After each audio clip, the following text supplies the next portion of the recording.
Yes, good afternoon, class.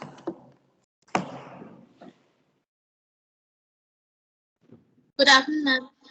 Yes, is the PPT visible to you all? Yes, ma'am. Okay. So we'll start the class in another 2-3 minutes, right? Okay, Let ma'am. others join in.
So today we'll be discussing about the settlement of disputes. So far, any questions from the previous topics you may ask me, right?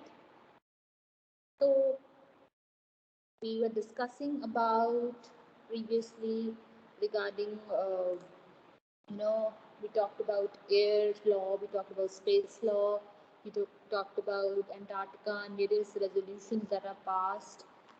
And now we switch on to settlement of disputes, and we will be switching to international organizations, how these state parties function. Students, am I audible, right? And the PPT is visible to you all? Yes, class? Am I audible, class? Ma'am, you're audible, ma'am. Okay, perfect. So, pertaining to this particular topic of settlement of disputes, why do we need to settle any disputes? The expression dispute is, there may be, yesterday we were also talking about disagreements. I told you that there might be some conflicting legal views which are from they have some different perspectives upon the same law point, or there may be establishment where the in order to establish a neutrality or to establish somewhat a base, or you can say to chalk out the disagreeable opinions of various you know uh, pointers in here. So who are we going to refer to if we have an international dispute? How do you tackle the international dispute, and what is the actual objective of handling an international dispute? So all the international law and its bodies actually deal with these settlements of disputes. So previously, before any of these ideas of, you can say, positive notions like conciliation, arbitration, mediation, good offices, all these amicable or peaceful means of settlements, they were just the war. If there is some disagreement, there is some clash of opinions upon the basis of international law, there were wars. Wars, and there were lots of devastation, there was land of property, loss of property, loss of people, loss of natural resources, right? So then there are the aspect came in regards to how do you settle international legal disputes? You know, what are legal disputes basically? So legal disputes or legal differences are basically those which the parties, their respective claims and contentions can be recognized under international law. So what we are going to study is just the legal disputes and how if there is some conflict on legal point or law point or international law, then only these ways or means to settle these disputes are usually applied. So, the foremost difference between a political dispute and a legal dispute is somewhat through the procedure that is involved. For example, if you talk about board the points containing borders. For example, if a part of a territory belongs to India or a part of it doesn't belong to India, maybe it belongs to Pakistan, how do you settle this? Because there is no law involved. This political dispute. There is political, you know, purely subjective matter is politics, right? It actually depends on how nation states take it, right? So the dispute that is basically revolving around somewhat idea of some politicization, or with a dispute that is capable of not having any international perspective to it. Okay, international legal perspective to it. It may be a concern of trans-border or a border, these are so the courts basically help the disputes that are capable of involving international laws, principles, and rules that they could get regulated upon. Okay, so if there is a judicial procedure, that also could be involved. So this is the major difference between political and legal disputes. But hereby we are just going to take up the legal disputes and resolve them. Even if there is some mixture of legal as well as political dispute, then also the resolutions would be just based on the legal aspect and taking bar from the political ideas. Okay, so coming to the means of settlement, how do you need to settle the disputes? So there are basically primarily two ways. There are basically two measures to resolve your disputes. First is amicable means, pacific means, or you can say peaceful means. That is how we are going to talk about it. For example, the ways to settlement of disputes through peaceful ways, through peaceful manners, through a dialogue, through talking, through implementing the laws, and taking consent of the disputable parties, right? For example, a solution that could seek settlement through negotiation, through inquiry, mediation, arrangements, right? Or other peaceful means of their own choice, right? So it means that uh, the disputant parties or disputable states may settle their disagreements through these measures in a peaceful manner. And also, the Charter of the United Nations has recognized, the peaceful settlement of disputes as one of the major principles for United Nations. If you are a part of United Nations, if you're a member of the United Nations, then you must um, forego yourself and recognize that you have to settle your international disputes, international legal disputes through amicable or amiable means, or pacific means, or through peaceful settlement measures. So, Article 33 of UN Charter, specifies that there are what are the peaceful means of settlement of disputes, right? So, coming to the pacific means or amicable means of settlement. So, the first is in regards to extrajudicial means. So, extrajudicial means who does not involve the courts. Tribunals are not involved. The courts are not involved. Only they are done amicably through nation states, right? And the second is through the judicial settlement, right? That involves the courts. So extrajudicial, we have negotiation, we have good offices and mediation, we have conciliation, we have inquiry, and also by organs of United Nations. So these are extrajudicial bodies, or you can say administrative bodies, or adjudication of administrators.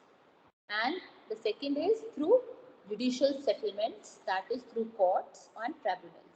There is an establishment of arbitrary tribunal, that is through arbitration, right? And the another is ICJ, is International Court of Justice, right? So while we talk about International Court of Justice, even International Court of Justice have promulgated that all the nation states should subside themselves, submit themselves for better amicable resources through either through these means that are extrajudicial rather than entering into courts, right? So peaceful means of settlement of disputes are, again, as I told you, divided into these two categories, that is extrajudicial as well as judicial settlement. So in extrajudicial settlements, a dispute is settled through means of agreement between the two disputant parties. Such means are also at times probably political. Okay, so and they are resolved through amicable means, through diplomatic procedures, right? So here comes the work or implementation of diplomatic agent and councils. So diplomatic agents are persons who are sent by the nation states to help pursue these amicable and peaceful measures from on their own country, okay, on behalf of their own nation state. Okay, and generally the major point of difference between extrajudicial settlement and judicial settlement is about its implementation, and it's about its adjudication.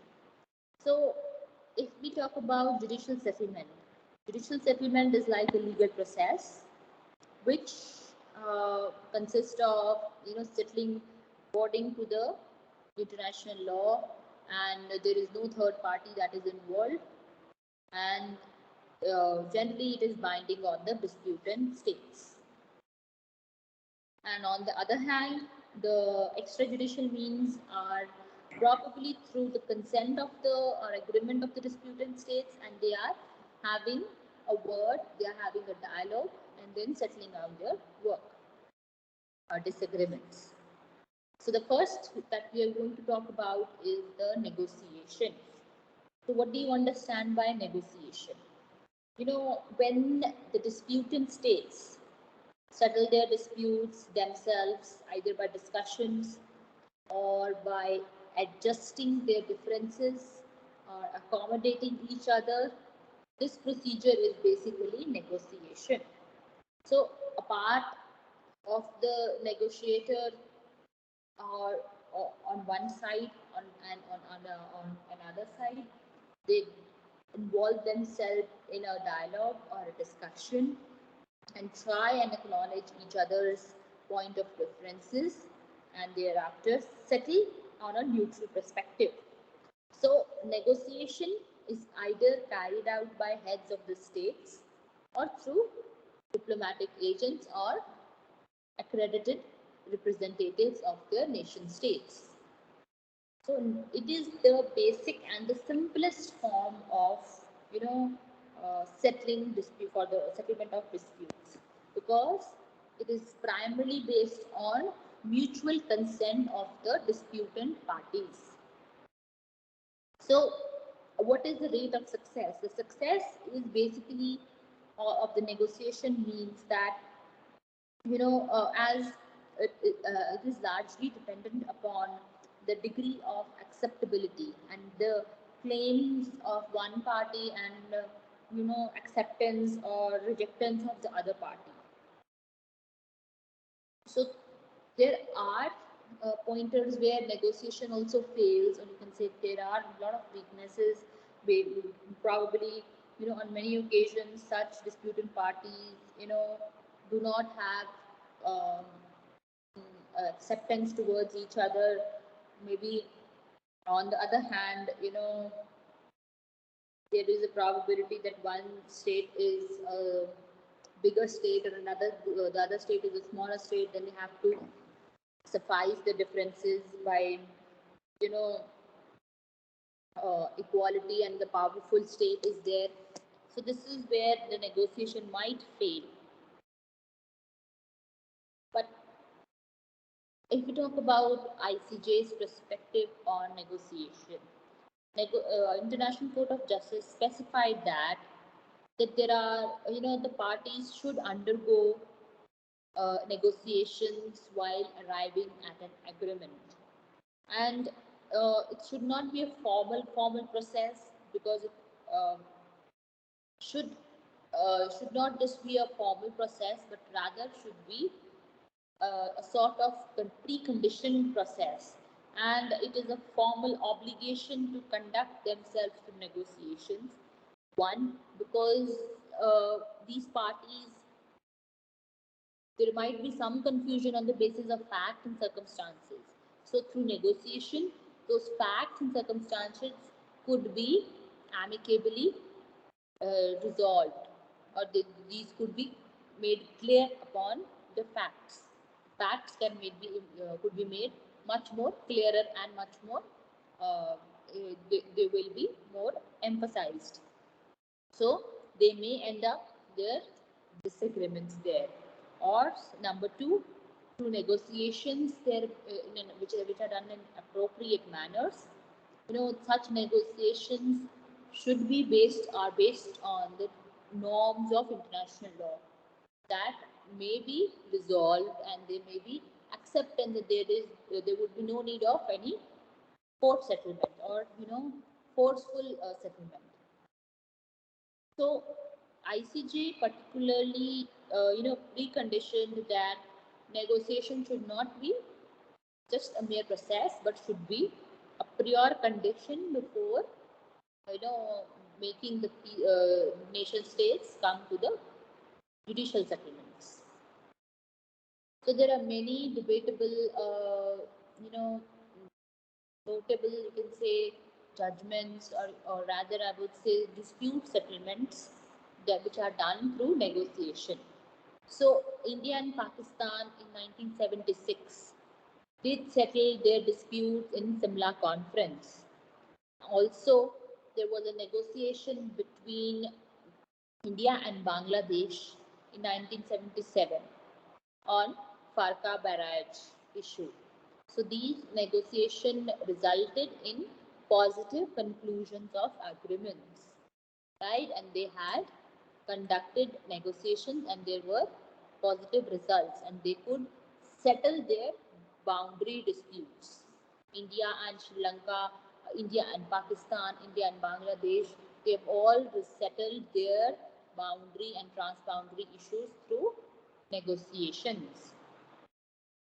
So, negotiations, number one, are to be conducted in good faith. Both the parties should come up with this intention that they are going to resolve the dispute, right? Second, the states should take account of the importance of engaging in a dialogue which is done in a appropriate manner, right?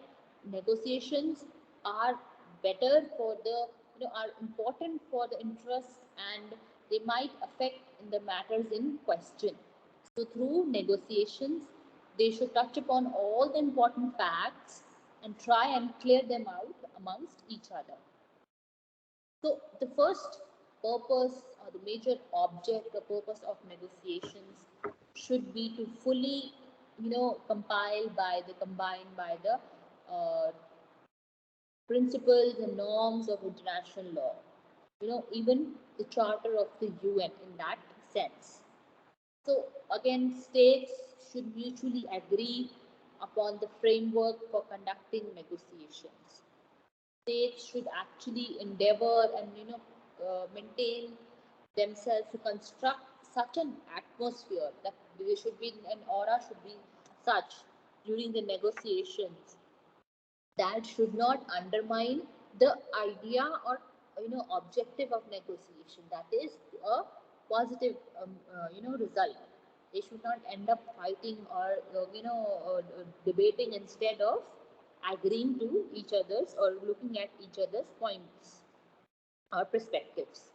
So the conduct of the negotiators should be in such a manner that they have to focus on the objectives of negotiations rather than ending themselves into a debate or a contradictions.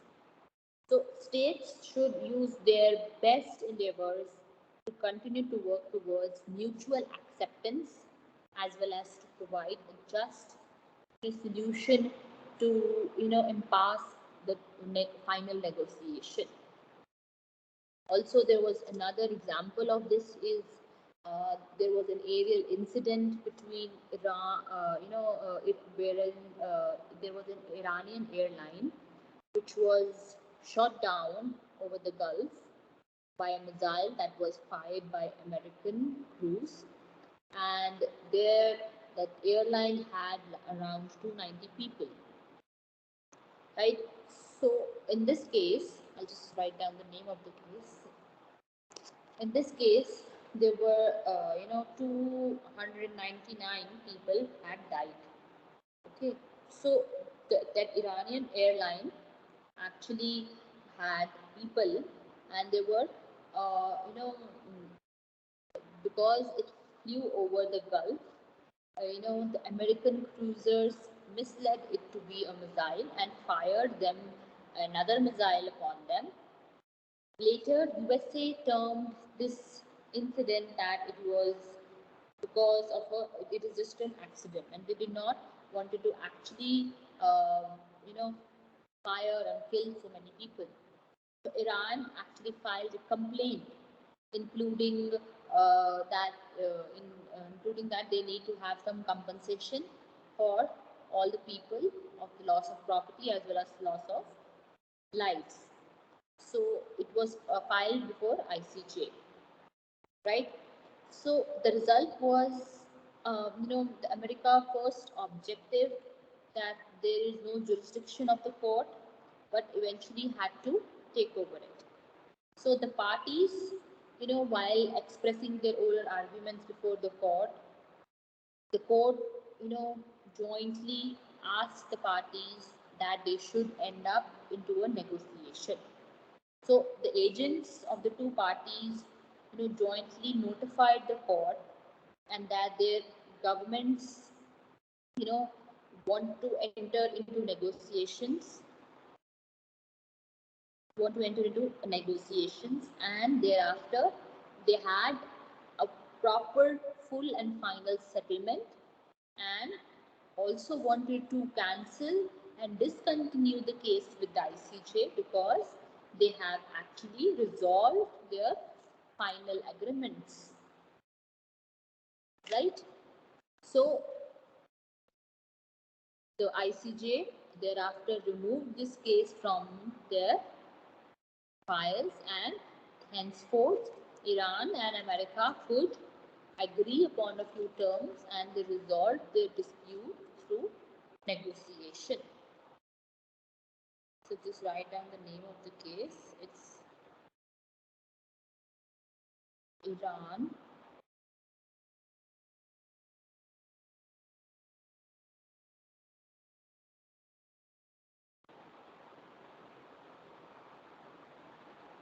Iran versus USA, and the year is ICJ report of 1969.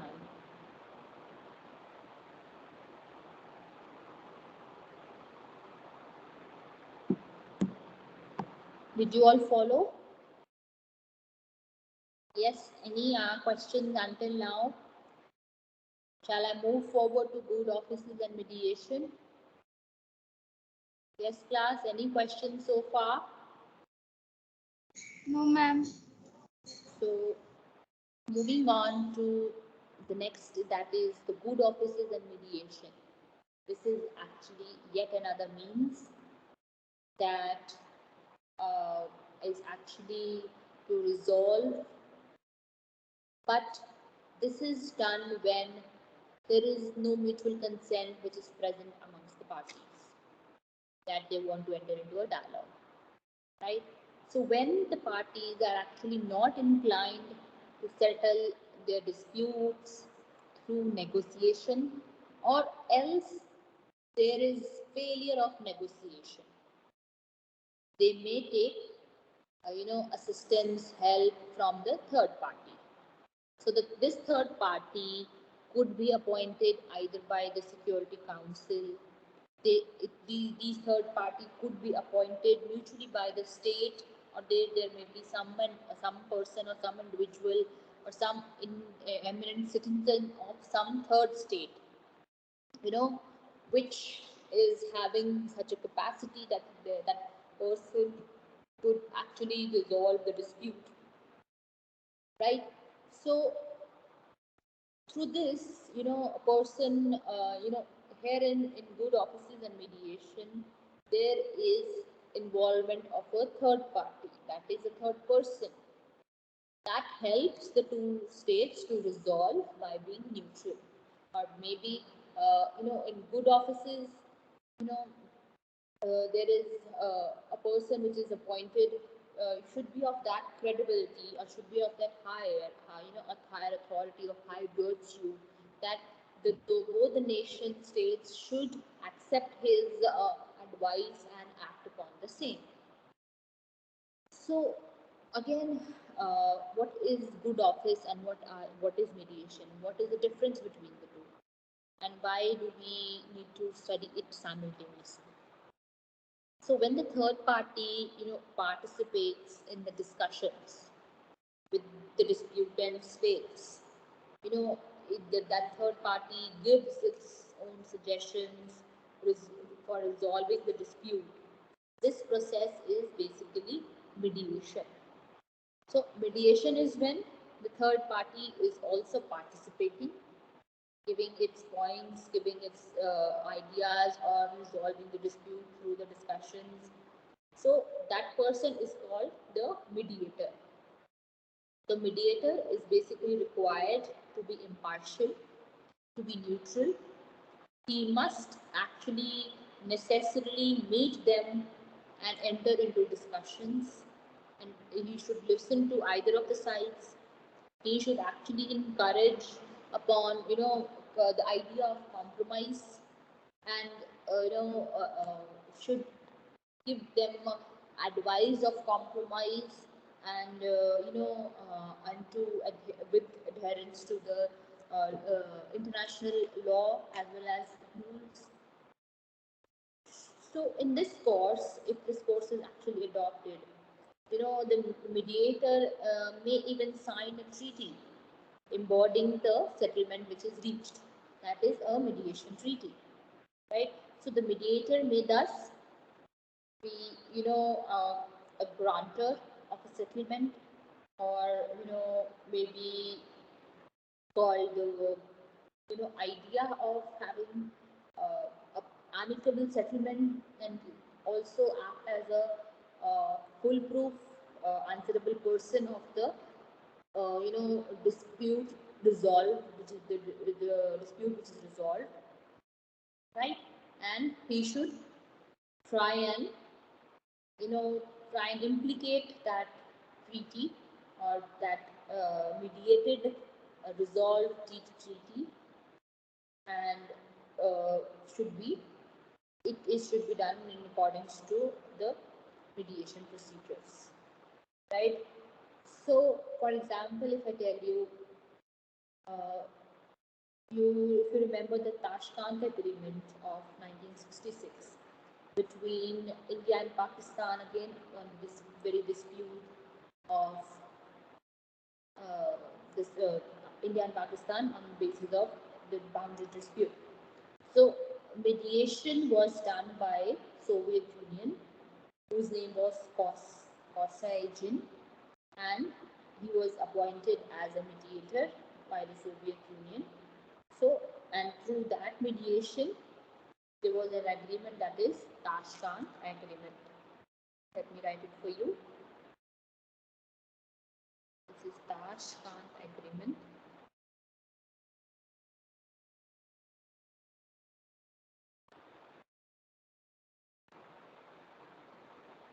of 1966 in Nuremberg. It was settled through mediation.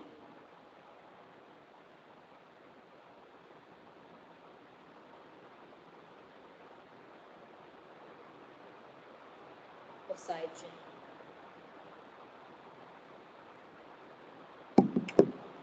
So this was about mediation. And what about good offices? So what are good offices? Good offices are also somewhat similar to mediation.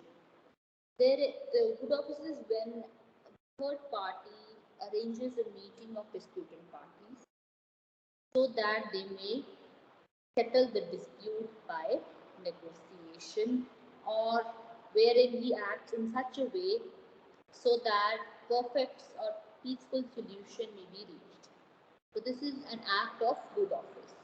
So they offer the disputant states to come together, settle down, and negotiate, and thereafter resolve the dispute. In case of good offices, the third party, or the third, you can say, person, do not participate in the meeting, neither give any suggestions. So this is where it is different from mediation. Okay, so it is a mixture of mediation as well as negotiation. So it is done through a third party. When negotiation is done through a third party, it is called good office. Okay, is it clear? So the main function of the third party in good office is to bring together the disputable or disputant parties.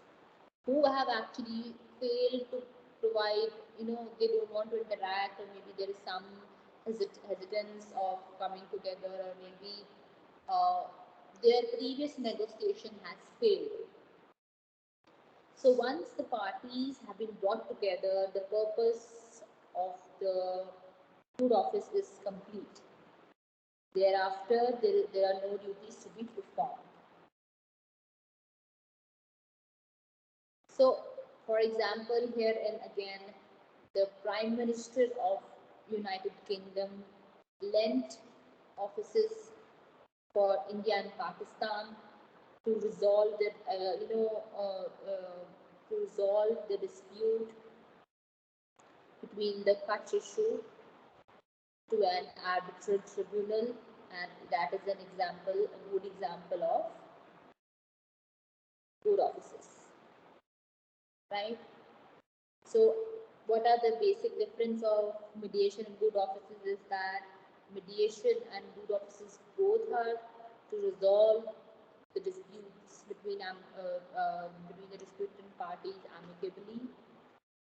In mediation, the third party itself becomes a part of the discussion, listens to either of the parties, and also tries to finalize their agreement through the basis of compromise. Whereas food offices are more and less just they provide the environment for discussion or negotiation, and they are not there to advise or force or put any discussions to the context. So generally, good offices are more easily accepted and are more readily. They may develop into transform into mediation eventually, but the start is done through good offices. Is it clear? Yes, class. Any doubts until now?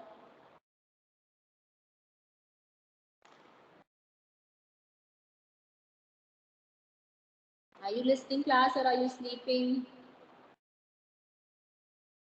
Yes, Prachi. Listening, ma'am. No doubts, ma'am. Okay. No doubts, ma'am. Okay, okay. So moving on to the next part, that is conciliation. So conciliation is when a dispute is referred to a commission or a committee, wherein the parties, that committee actually uh, finds out the facts, tries to investigate the dispute, and also prepares a report, and the ideas or proposals of settlement are also written in that report.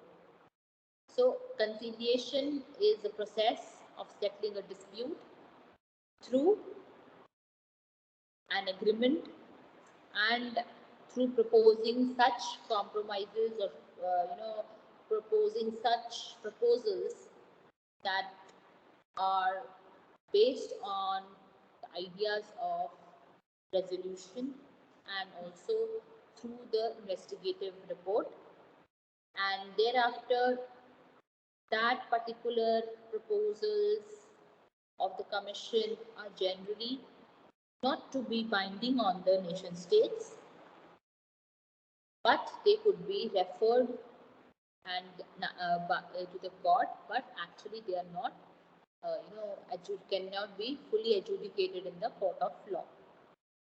So conciliation is somewhat different. So in conciliation, first you try as a third party also. There is an appointment of such a commission or such a committee, right? That is the conciliating committee, which investigates the case at the point of dispute, prepares a report, and also proposes some ideas for settlement, right? So conciliation hereby is different from mediation or negotiation or good offices, right?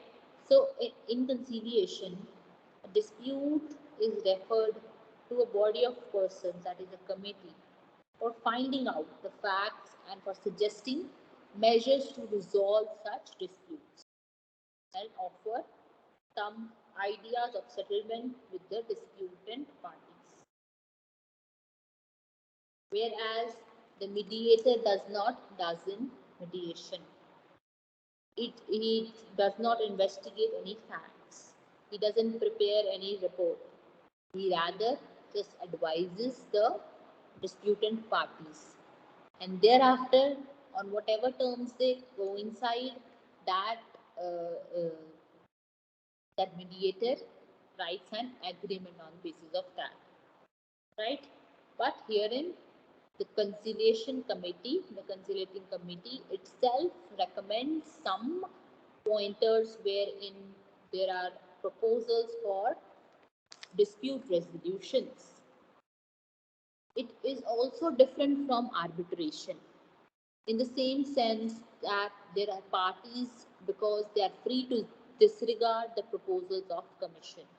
So if conciliation committee has regarded a few proposed a few ideas to resolve the dispute, the award of arbitration is binding on the where the the report the proposals are just the proposals. The nation states may abide by the uh, resolutions or they may reject. Whereas in arbitration, the award that is awarded or the award of arbitration is actually binding on the parties. So this is how it is different from arbitration. So conciliation commission can either be in a format of ad hoc or maybe permanent. Okay, so the procedure and the terms of its formation and composition are generally decided through various treaties which are signed beforehand. That is, maybe some bilateral treaty is signed with those two nation states who are disputant here. Maybe there is some multilateral treaty.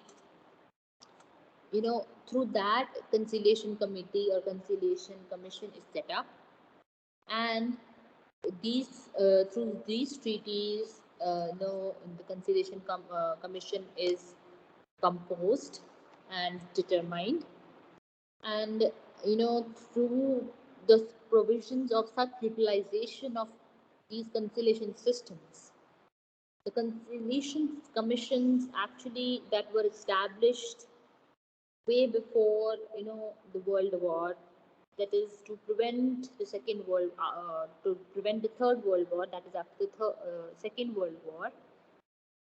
That was it developed into the Hague Conventions for Pacific Settlement of Disputes, which is now called as General Act of Pacific Settlement of Disputes, that is Pact of Paris, that is 1928.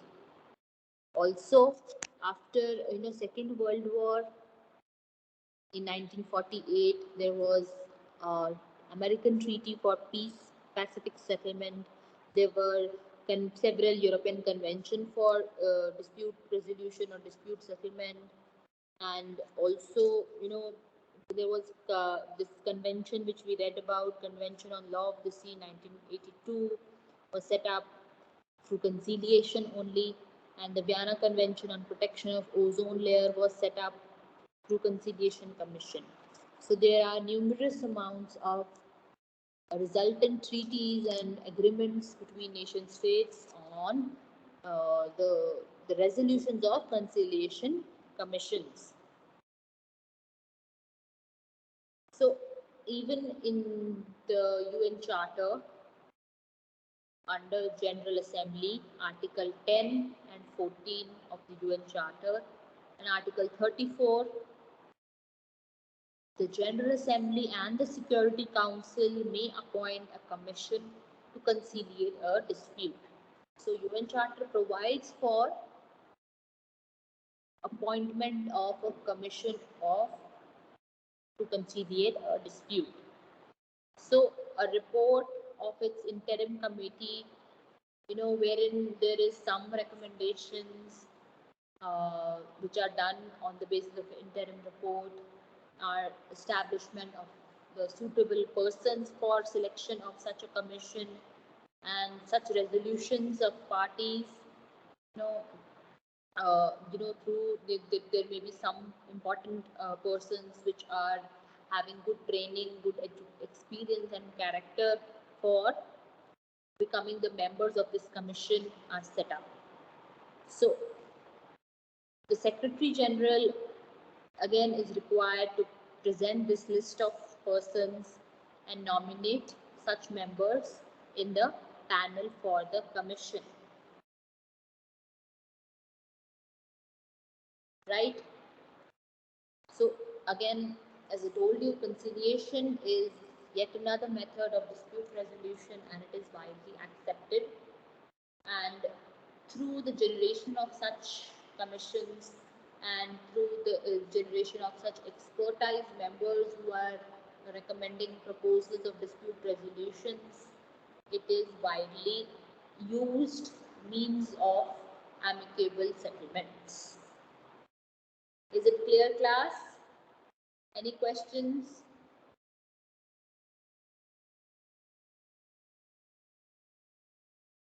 Okay, I presume there are none. So the fourth point of amicable and pacific means is inquiry. So when a commission is appointed, there are, as I told you, when a conciliation commission is appointed, there is an investigation on the disputable facts which is done. So when a commission is appointed consisting of impartial investigators for ascertaining the facts of the disputes, this process is actually called inquiry. Okay, so inquiry is done through impartial investigators for providing peaceful resolution or impartial facts, ascertainment of facts that are impartial.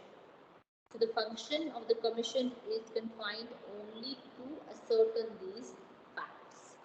However, it is done through a point of judiciary. The judicial point of view, wherein they have to clarify the question of law or whether it is a mixed question of law or facts.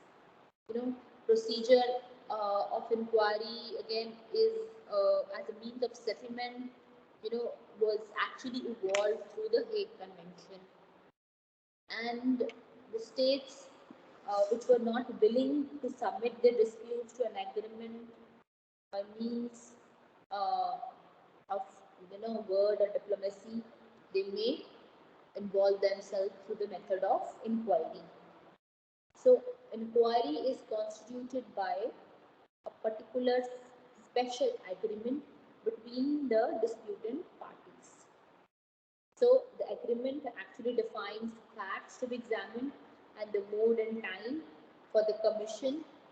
That is when it will be formed, how will it, extension of its powers, how will it function, who will have what power, and that agreement also decides the place where the commission will sit, the language which will be used, and whether there is a need to determine a particular ideology to provide a place of inquiry, right? And how this procedure will be invoked, right? So these are the methods through wherein this is the first step of setting up the commission for conciliation, that is before conducting a inquiry to actually ascertain the primary facts.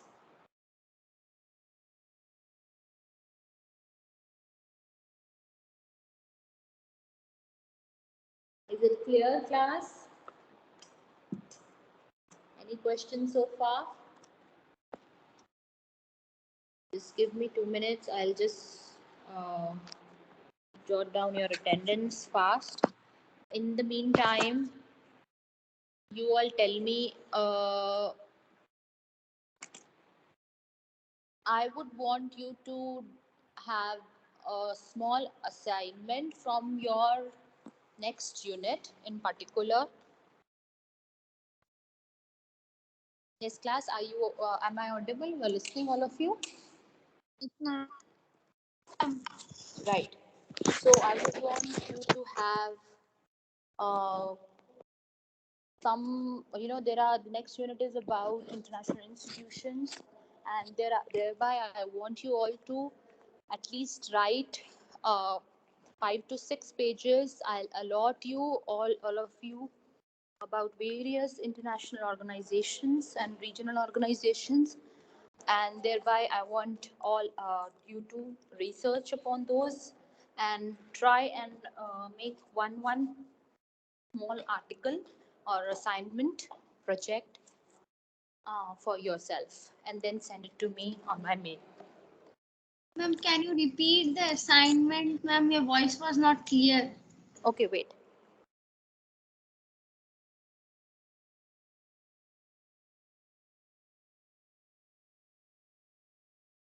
Ma'am, please drop the assignment in the chat box. Yes, I will jot down the assignments for you.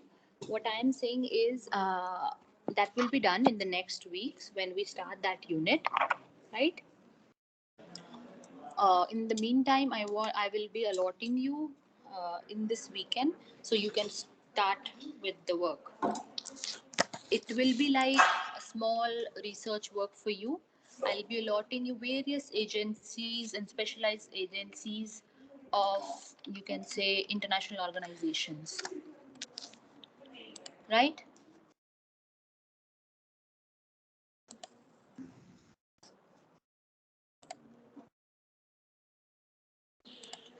Did you all get it? Like you will be posting on the file section various international organization and we need to write a para on it.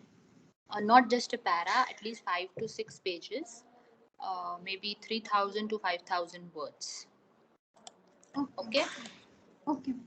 Did you understand, all of you? Yes, ma'am. Let me take the attendance and then you can leave the class.